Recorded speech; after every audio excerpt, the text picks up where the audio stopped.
एक तो घर वो है जिसे लेकर के मैं रह रहा हूं, जहां मुझे रहना है, मेरे सर पर छत है, मैं यहीं रहता हूं, कहीं दिन भर जाता हूं, शाम को मैं अपने घर आ जाता हूं। लेकिन संतों ने एक सवाल किया, एक दिन तो तुम्हारी आत्मा को भी अपने घर जाना होगा, उस घर का क्या तुमने इंतजाम किया?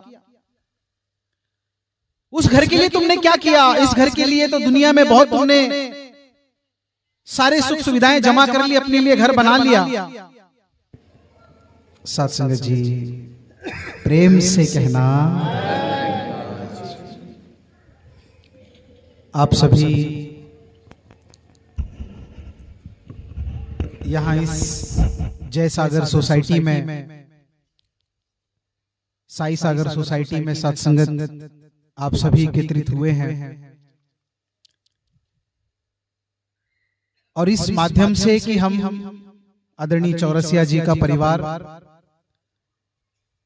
जैसा कि आप सभी ने सुना कि ये इन्होंने यहां पर स्थान पर घर लिया है,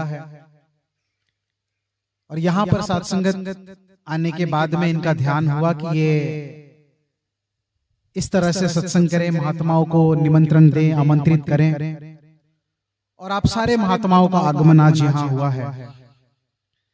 वैसे अगर चाहते तो ये जो कार्यक्रम है, जब लोग घर लेते हैं तो उसके बाद जो है पार्टी थ्रो करते हैं, घर के अंदर कार्यक्रम लेते हैं या घर के अंदर पूजा पाठ करते हैं, ताकि हमारा ये घर शुद्ध हो, हमारे घर का वातावरण अच्छा हो, हमारा घर सुखी हो, समृद्ध हो, पैसा आए। यानी कि घर की जो तमाम उन्नति है उसके लिए सारा यत्न इंसान करता है कि मैंने ये नया घर लिया है, हे परमात्मा मुझे शक्ति देना कि ये घर जो है खूब तरक्की करे, इस घर में रहने वाले लोग फले फूले बढ़े। लेकिन ये एक ऐसा अनूठा कार्यक्रम यहाँ पर हो रहा है, यहाँ पर यह भावना नहीं है कि केवल मेरा घर खुश हो, केवल मेरे घर की तरक्की हो, केवल मेरे घर के लोग ही आनंद में रहें। यहां पर इनका ध्यान यह था कि घर तो मैंने लिया है, लेकिन जितने लोग भी मेरे संपर्क में आए, हर कोई इंसान खुश हो, हर कोई इंसान सुखी हो। सुखी होने का कई सारी डेफिनेशन जो है मनुष्यों ने बना रखी है कि भाई फला चीज अगर हमने हासिल कर ली तो मैं सुख से रह सकता हूं, या फला मैंने चीज हासिल कर ली, या यहां पहुंच गया, ये पद पा लिया, ये घर, ये गाड़ी अगर पा ली तो मेरे मन को तसल्ली मिलेगी।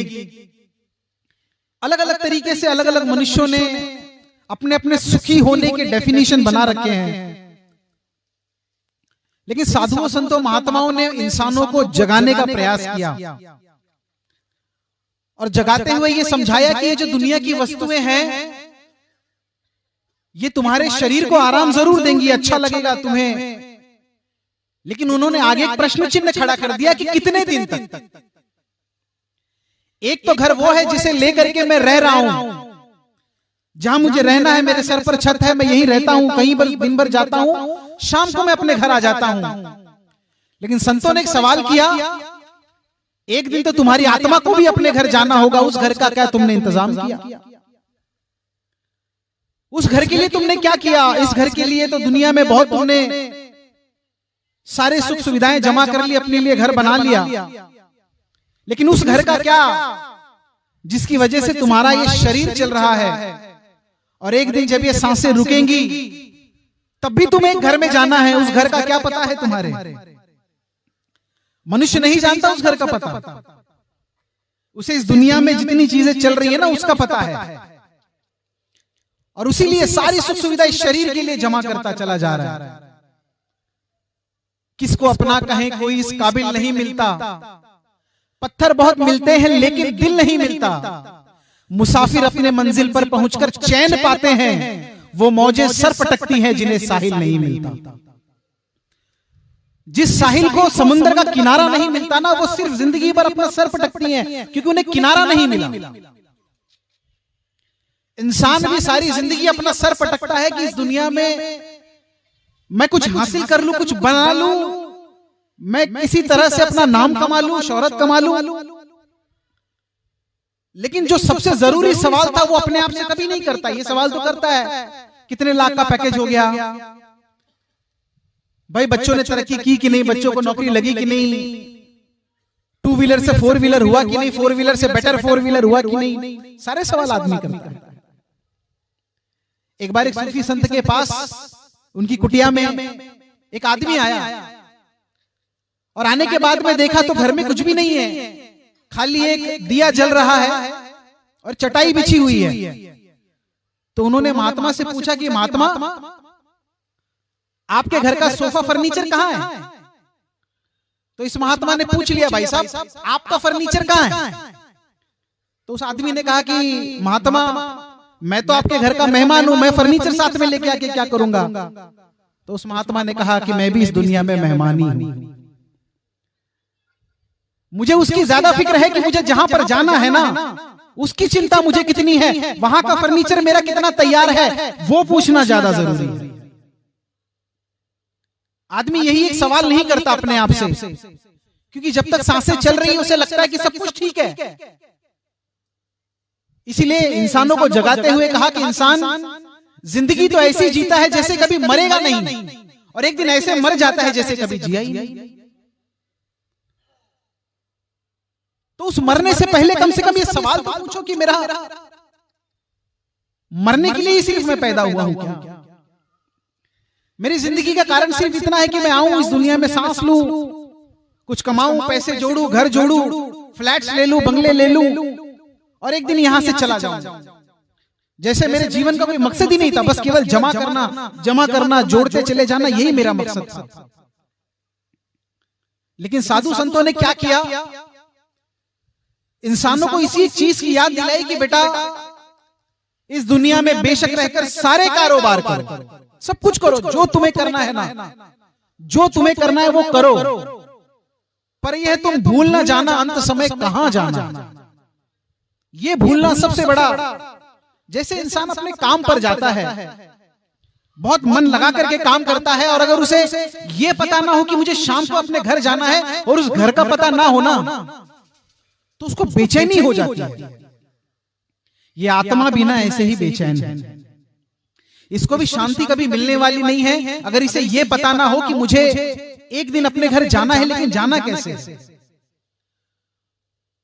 इसीलिए ये जो सारी धड़पड़ है ना, उसीलिए चल रही है। ये सारी संगत जो यहाँ पर इतने सारे लोग बैठे, मेरे कुछ भाई बहन जो बाहर से आवाज सुन रहे हैं या बाहर खड़े होकर के आवाज को सुन रहे हैं, इनकी भी जिंदगी में एक दिन चौरसिया परिवार में वो सवाल आया कि हमें भी अपने जीवन का मकसद पता लगाना है। इन्होंने पता लगाया और फिर अब फर्क नहीं पड़ता हम कितने एरिया के घर में रहते हैं। एक आदमी बहुत बड़े बंगले में रहने लगे, लेकिन शाम को अगर उसका घर जाने का मन ना करे ना, तो कितना भी बड़ा बंगला हो वो किसी काम का नहीं।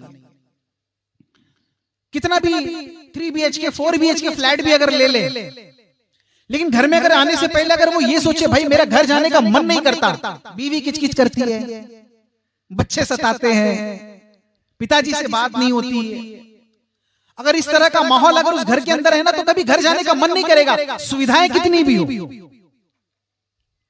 वो बेचैनी बनी रहेगी, घर जाने का मन नहीं करेगा। इसीलिए घर ऐसा हो, मराठीत ज्याला म्हणतात घर पण असावं। अगर वो नहीं है ना, घर के अंदर में वो सुकून, वो शांति नहीं है, तो इंसान को घर जाने का मन नहीं करता। वैसे ही एक घर ये है, चलता फिरता घर, जिसके अंदर ये आत्मा रह रही है ना, ये भी एक चलता फिरता घर है। ये भी तो पूछ रही है कि भाई मेरा क्या इंतजाम किया तूने। सब कुछ अपने शरीर के लिए किया, जो कुछ किया ना अपनी सुख सुविधाओं के लिए किया, और फिर ऊपर से इंसान ये कहता है कि मैं बेचैन हूं, मेरा मन बेचैन है। एक आदमी घर में आया, उसे प्यास लगी है बाहर से आने के बाद में, लेकिन अपनी माँ से कह रहा है कि मम्मी जरा टीवी का रिमोट दो। मम्मी ने टीवी का रिमोट ला करके दिया, लगा है प्यास, तो कहता है कि जरा अखबार ला करके दो, अखबार ला करके दिया, कपड़े ला करके दो, कपड़े ला करके दिया। वो आदमी बेचैन है क्योंकि उसकी जरूरत पानी की है, लेकिन वो इस शरीर को क्या दिए जा रहा है, टीवी का रिमोट दे रहा है, कपड़े दे रहा है, अखबार दे रहा है। वो जब तक वो पानी पिएगा नहीं, उसकी प्यास बुझने वाली नहीं है, क्योंकि वो सही वस्तु मांग नहीं रहा। इंसानों को याद दिलाते हुए इसी तरह से साधु संतों महात्माओं ने कहा, जो सही वस्तु है जब तक तुम मांगोगे नहीं ना तब तक तुम्हें मिलेगी नहीं, और ये शांति तुम्हारी जिंदगी में आ नहीं सकती है। वास्तु शांति तुम कितनी भी करा लो, लेकिन सही मायने में इस जीवन में शांति है कि नहीं वो देखो। वास्तु में जो वस्तु जुड़ी है ना वो बड़ी क्षणिक सुखी है, वो बहुत क्षण के लिए आराम देगी, लेकिन जो चिराकाल चिदानंद जो सुखी है ना, अगर वो होना चाहते हो तो उस परमानेंट सोर्स को ढूंढो, और जब तक तुम ढूंढते नहीं हो ना तब तक वो बेचैनी कभी तुम्हारी जाने वाली नहीं है। और साधु संतों महात्माओं ने तो इसीलिए इंसान को जगाते हुए कहा कि संत जगाए जाग जाग तो जागेगा तो पाएगा, कहे हरदेव की वरना यूं ही हीरा जन्म गंवाएगा। गंवाने वाले हो, सबके सब गंवाने वाले हो। राम गयो रावण गयो जाका बहु परिवार, कोई नहीं बचा इस दुनिया में, सब चले गए। ये शरीर में कोई नहीं रहने वाला, हम भी नहीं रह जाएंगे। हमारे भी शरीर का कोई भरोसा नहीं है, ना ही भरोसा सांस का छिन आवत छिन जाए, कब आएगी जाएगी नहीं पता नहीं चलेगा। लेकिन जाने से पहले जाना कहां है उसका पता कौन लगाएगा, वो भी मेरी जिम्मेदारी है। इसीलिए तो संतों ने जो इशारा किया ना इंसानों को कि सबसे पहले ऐसे किसी तत्ववेत्ता इंसान को ढूंढो, महात्मा को ढूंढो जो तुम्हें अपने निज घर का पता बता दे। निज घर का मतलब एक घर वो जहां पर जिस फ्लैट में मैं, जिस घर में, जिस झोपड़ी में मैं रहता हूं, एक घर वो जहां पर मृत्यु के पश्चात, सांसों के पश्चात मुझे जाना है। ये दो घर हैं जिसका पता लगाना बहुत जरूरी है। जब तक आप पता नहीं लगाते ना ये बेचैनी नहीं होगी। एक आदमी ने अच्छा घर बना लिया, उसको अच्छा लगता है उस घर में रहते हुए, लेकिन साथ संगत जो दूसरा घर है ना उसके लिए भी ना उसको जरूरत है अपने जिंदगी में किसी ऐसे तत्ववेत्ता ज्ञानी महात्मा की जो उसे पता बताए। और सतगुरु ही दुनिया में एकमात्र ऐसा शक्तिमान, ऐसा पुरुष है, ऐसा नारी है जिस भी शरीर में ये आ जाए, ये ऊर्जा है, यही आपको अपना असली निज घर ठिकाने से मिला सकता है।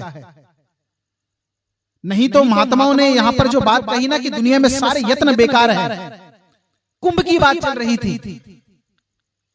कुंभ में सारा इंसान कुंभा जो है ना वो जाकर के वहां उस कुंभा जो है सारा कुंभे के लोग वहां पर जाकर के उस गंगा में डुबकी लगा रहे हैं, और किस आस में, किस उम्मीद में कि मेरे जीवन से ये जो पाप है ना ये समाप्त होगा और मुझे ईश्वर की प्राप्ति होगी। प्रेम से कहना सबका यही प्रयास है, और कोई बुरा प्रयास नहीं है, बिल्कुल सही प्रयास है, कोई गलत नहीं है।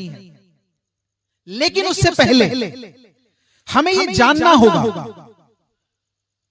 कि हम जो कुछ भी करते हैं उसके पीछे का मकसद मुझे पता होता है।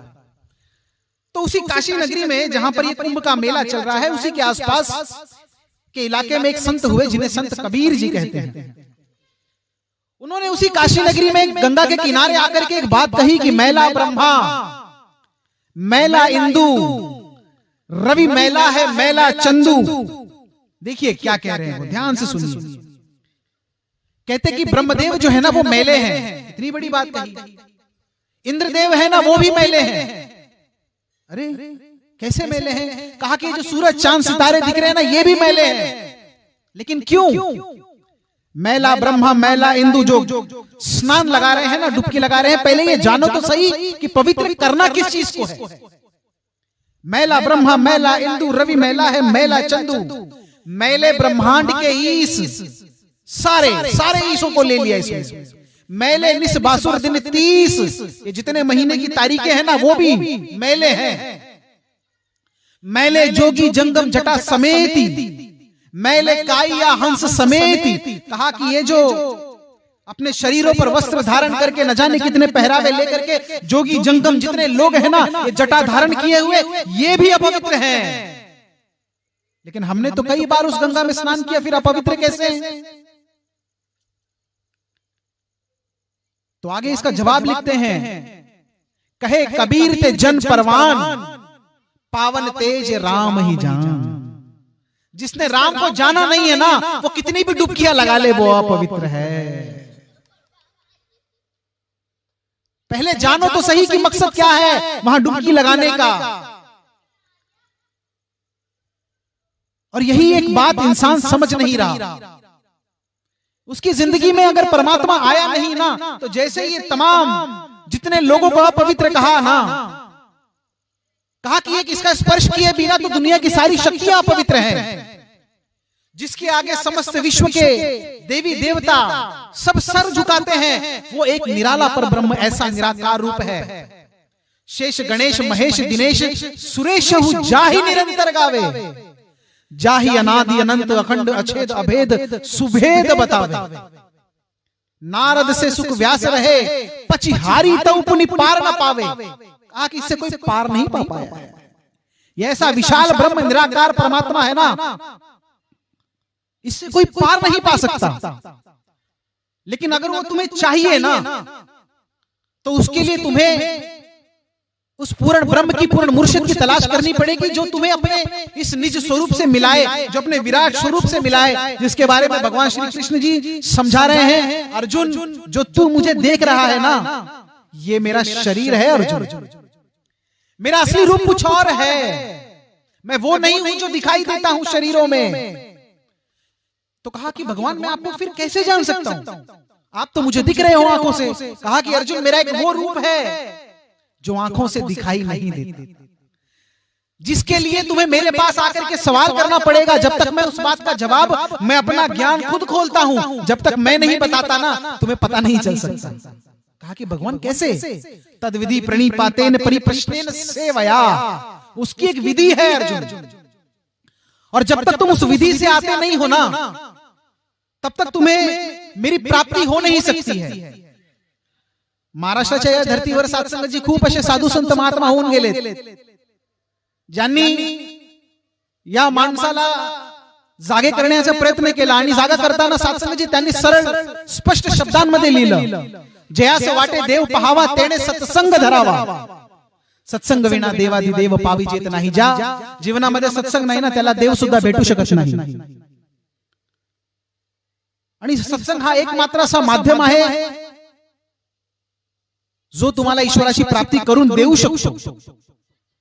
मग पुढे प्रश्न केला सत्संगजी, कारण की ज्या नामदेवाला सत्संगत ज्ञान खूप होतं, त्यांनी खूप शास्त्रांविषयी खूप वाचलेला, पण त्यांच्या मनामध्ये जो अभिमान आला ना, एक छोट्याशा मुक्ताईने सत्संगजी त्यांच्या जीवनामध्ये येऊन त्यांना प्रश्न केला, हा मडका मला कच्चा दिसतोय बरं। आणि हा प्रश्न केल्यानंतर सत्संगजी त्यांच्या मनामध्ये ही जाग आली, मला कोणत्या गोष्टीचा भान आहे।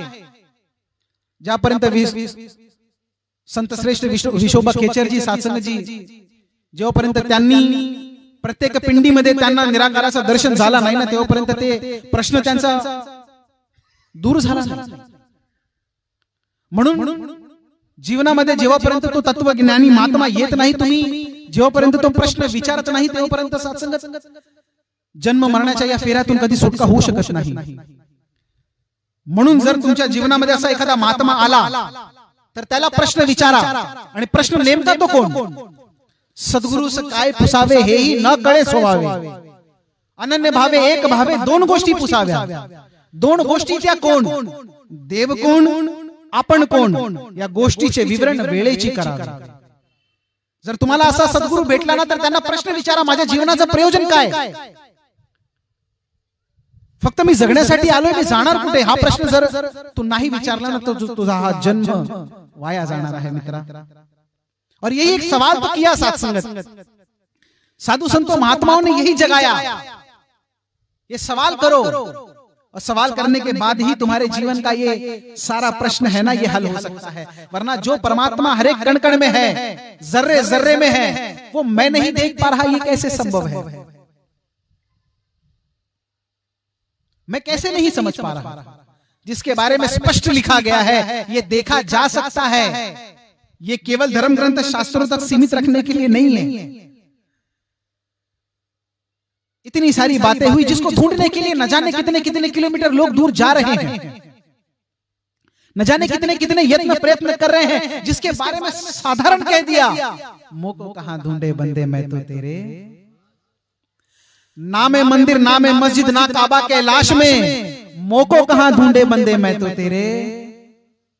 करीब है। कितना खुदा, ये कितना ईश्वर कितना करीब हो सकता है, जिसके लिए कहना पड़ा कहीं जाने की जरूरत नहीं है, ये तुम्हारे अंग संग है। लेकिन अगर तुम देख नहीं रहे ना, जैसे हम हिंदुस्तान में बैठे हैं, अगर कोई कह दे भाई साहब मैं तो सूरज देख ही नहीं रहा, इसका मतलब है कि सूरज जैसी कोई चीज होती नहीं है। बोलेंगे भले मानस, सूरज तो है, लेकिन इस वक्त में यहां पर रात है, किसी और जगह पर सूरज प्रकट हुआ है। सुबह का इंतजार कर, सूरज सामने आ जाएगा। तो ये जानकारी दिलाने वाले की जरूरत है। परमात्मा कहीं खोया हुआ नहीं है, खोया हुआ इंसान है। और कहते हैं कि परमात्मा खोया हुआ है, परमात्मा को ढूंढना, रे ढूंढा उसको जाता है जो खोया हो। परमात्मा तो कहीं खोया ही नहीं, परमात्मा तो हमेशा से संग रहा है, जिसके बारे में साधु संतों महात्माओं ने कहा कि परमात्मा में और तुम में कोई भेद नहीं है, तुम दोनों में एक जैसी ऊर्जा, एक जैसा ही है। जैसे बर्फ और पानी, बर्फ गल करके पानी हो जाता है, पानी जम करके ठोस बर्फ हो जाता है, वैसे ही परमात्मा का रूप है यही निराकार ब्रह्म। शरीर साकार जब धारण करता है तो कभी परमात्मा श्री कृष्ण की तरह आ जाता है, तो कभी प्रभु श्री राम जी के तन में आ जाता है, तो कभी कभी किसी और तन में आ जाता है। लेकिन उसे जानना है ना, तो उन्हें उनके पास जा करके पूछना होता है। ये दूर दूर रहोगे तो ये मामला हल नहीं होगा। जिसके बारे में ये कहना पड़ा गुरु आदि शंकराचार्य जी को, अहम निर्विकल्पो निराकार रूपो। कोई फर्क नहीं है, निराकार रूप है ना इस आत्मा का, ये निराकार रूप है। इसको जब तक जानोगे नहीं ना, तब तक मुक्ति संभव नहीं है।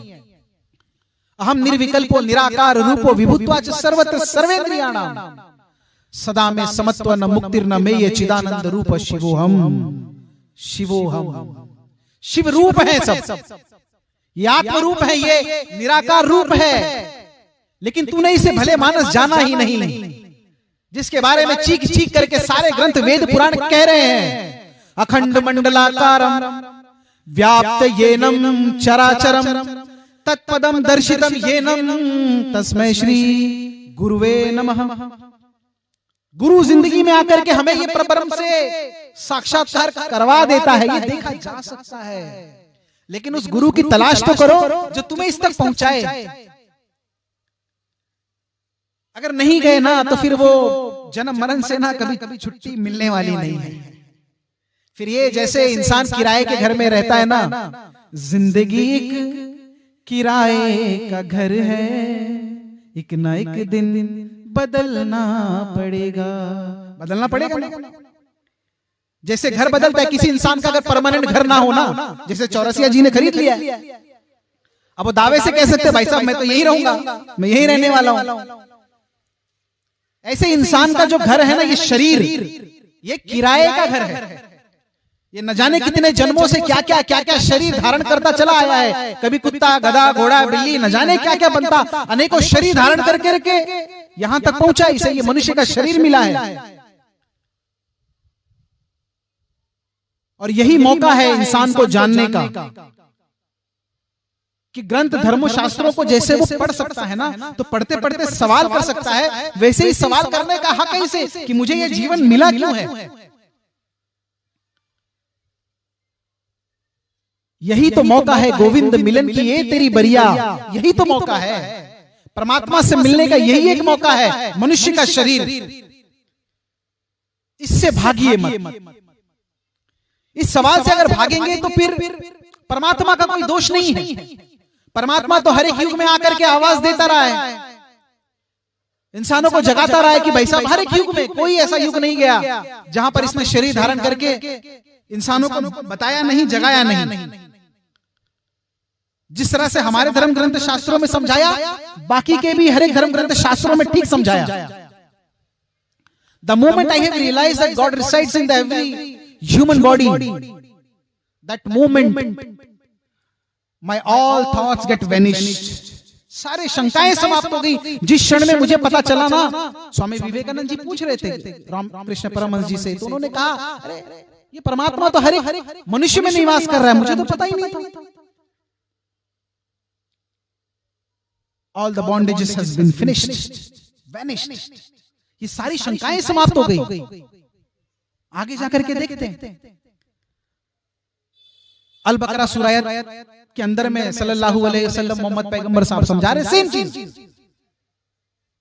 कुल हु अल्लाहु अहद अल्लाह उस समद लम यलीद वलम यूलद वलम यकून लहु कुफुवन अहद। कितना समझाया गया, जिसके बारे में कहा कि उसको जान है भले इंसान, इसके अलावा तेरे जीवन का कोई सहारा नहीं है। पूरब पश्चिम उत्तर दक्षिण जिस भी दिशा में तू जाएगा ना, तेरी सोच से पहले ही अल्लाह मौजूद है। यहां पर यही समझा रहे, अगर तू उसको जानता नहीं है ना, तो फिर तूने केवल जिंदगी को व्यर्थ किया है, तूने वेस्ट किया है। अरे उस रहमान से तो मिल जिसने तुझे जिंदगी दी है। अल्हम्दुलिल्लाह रब्बिल आलमीन अर्रहमान रहीम। ये रहमान है, ये दयालु है बहुत। ये जिस भी शरीर में प्रकट होकर के तेरे सामने आएगा ना, अगर तू इससे सवाल पूछ लेगा तो ये तुझे बता देगा, तुझे कहीं और जाने की जरूरत। ये मौका है, लेकिन इंसानों ने कभी ध्यान नहीं दिया। वली अल्लाह अल मशरिक वल मगरिब फयानामतु वल्लफत हम वज़ूहु अल्लाहि इन्नलहि वसियाउन। कितनी तौर पर समझाया साथ संगत, एक एक बात इंसानों को सामने ला करके समक्ष प्रकट करके रख दिया। लेकिन इंसान एक चीज से चूक गया, इंसान ने ना सवाल नहीं किया। अगर इंसान सवाल करता ना तो उसे अपने प्रश्नों का उत्तर जरूर मिलता, लेकिन इंसान ने कभी पूछा ही नहीं। सारी जिंदगी तो केवल जोड़ने में लग गया। हे पण पाहिजे, ते पण पाहिजे, हे पण पाहिजे। 1 BHK असेल तर 2 BHK करूया, 2 झालं तर 3 BHK करूया, 2 व्हीलर असेल तर 3 व्हीलर करूया, 4 व्हीलर करूया, काहीतरी असं या गोष्टीने जमा करत गेला माणूस कधी। पण ज्या गोष्टीसाठी सात्संगजी हा जन्म भेटलाय ना, हा प्रश्न मूळ प्रश्न त्याने कधीच केला नाही। म्हणून तर साधू संतांना म्हणावं लागलं, जली स्थळी काष्टी पाषाणी जो प्रभू असला त्रिभुवनी तो दाखवी नाही, तोची सद्गुरु जाणावा। जली स्थळी काष्टी पाषाणी हा परमात्मा आहे, पण तूने आतापर्यंत कधी प्रश्न केलाच नाही, तर तुला त्याचं उत्तर भेटणार तरी कसं? इसीलिए सत्संगत जागना होगा। हर उस इंसान को जागना होगा जिसके दिल में ये चाहत है कि वो परमात्मा जाने। और जब तक ये परमात्मा जाना नहीं, तब तक तो सिर्फ जिंदगी में आए, बहुत सारे सुख सुविधाओं को जमा किया और एक दिन इस दुनिया से रुखसत हो गए, चले गए। क्या करेंगे सत्संगत इन सांसों का? जिस कारण से, जिस वजह से मिली है, उसकी तो कीमत जानी ही नहीं कभी। क्योंकि इंसान को ऐसा लगता है कि मेरी मृत्यु थोड़ी होगी, अभी तो मैं सिर्फ इतने ही साल का हूं, मेरी मृत्यु थोड़ी होगी, मैं अभी तो देखेंगे जब होगा तब देखा जाएगा। लेकिन इंसान के सांसों की कोई गारंटी नहीं है। वो सुबह घर से निकलता है, शाम को घर आएगा कि नहीं पता नहीं होता उसे। अनिश्चितताएं हैं इस जीवन की। और विवेकी इंसान, समझदार इंसान वो है जो सामने मौका आया ना, उस मौके का फायदा उठाए। जब उसे मौका मिला है अपने आप को जानने का, वो मौका उसका फायदा उठा करके अपने जीवन का कल्याण करे, वो समझदार इंसान माना जाता है। When the opportunity knocks the door, जब वो अपॉर्चुनिटी आती है ना, सही मायने में वो दरवाजा खटखटाने वाला चाहिए। भगवान यीशु मसीह जी ने जिस बात के बारे में जिक्र किया, खटखटाओ ना दरवाजा, मिलेगा तुम्हें। कैसे नहीं खुलेगा? तुम खटखटाओ तो सही। तुमने कभी वो कोशिश ही नहीं की। Knock the door and door shall be open unto you. ये खुलेगा, दरवाजा खोलेगा, तुमने कभी पूछा ही नहीं है। और एक दिन ऐसा करते करते, इंतजार करते करते कि मैं कभी जवान होऊंगा, कभी बूढ़ा होऊंगा, तब देखा जाएगा। करते करते किस क्षण को इंसान निकल जाता है हमारे बीच से, हमें पता नहीं चलता। भरोसा मत करो, सांसों की डोर टूट जाती है, छतें महफूज रहती है और हवेली टूट जाती है। और प्यास के बारे में किसी दिन उस इंसान से पूछो जिसकी कुएं में बाल्टी होती है और रस्सी टूट जाती है। मौका नहीं मिलता उसे पूछने, मौका भी नहीं मिलता। एक क्षण में ये सांसों की डोर है ना, टूट जाएगी, पता नहीं चलेगा, मौका नहीं मिलेगा। देखो ना, कहते हैं कि इंसान कितने बजे कितने मिनट को जन्म लिया पता किया जा सकता है। डॉक्टर कह देते ना, हाँ भाई साहब 9 महीने 4 दिन लेगा, 9 महीने में पैदा हो जाएगी, 4 दिन बाकी है। जन्म लेने की तारीख सबको पता है, मृत्यु की तारीख किस क्षण में इंसान निकल जाएगा ना, पता नहीं चलता। आओ, प्रार्थना है अगर हम सबकी जिंदगी में ये प्रश्न कभी उठा है तो हम सब जाने कि हमारे जिंदगी का प्रयोजन जो है ना ये आसान हो सकता है। लेकिन अगर हमने कभी धर्म ग्रंथ शास्त्र पढ़े हैं जिसमें ये बताया गया है कि परमात्मा सिर्फ किताबों में लिखने की चीज नहीं है, जिसके बारे में इतनी चर्चा हुई कि जाना जा सकता है, इसको समझा जा सकता है, जिसके बारे में हमारे अनेकों पीर पैगंबर वलियों ने समझाया, जिसके बारे में गुरु ग्रंथ साहिबान में लिखा। एक है ये, एक है ये, एक है, इसे पाया जा सकता है और कोई नहीं है, एको ब्रह्म, एक ही ब्रह्म है, द्वितीय नास्ते, दूसरा नहीं है, कोई दूसरा तीसरा नहीं, एक ही है, सारी ऊर्जाओं में एक ही रूप में समाया हुआ, एको ब्रह्म द्वितीय नास्ते, नेहने नास्ते, नास्ते किंचन हो ही नहीं सकता। एक ओमकार सतनाम अकाल पुरख निर्वहु निर्वैर, ये ऐसा ही है, एक ही है, एक शक्ति है। अगर इसे जानना है तो उस पूर्ण मुर्शिद की तलाश करो, उस पूर्ण तत्ववेत्ता महात्मा की तलाश करो जो तुम्हें यहां तक पहुंचा दे और तुम्हारी जिंदगी का कल्याण कर दे। प्रेम से कहना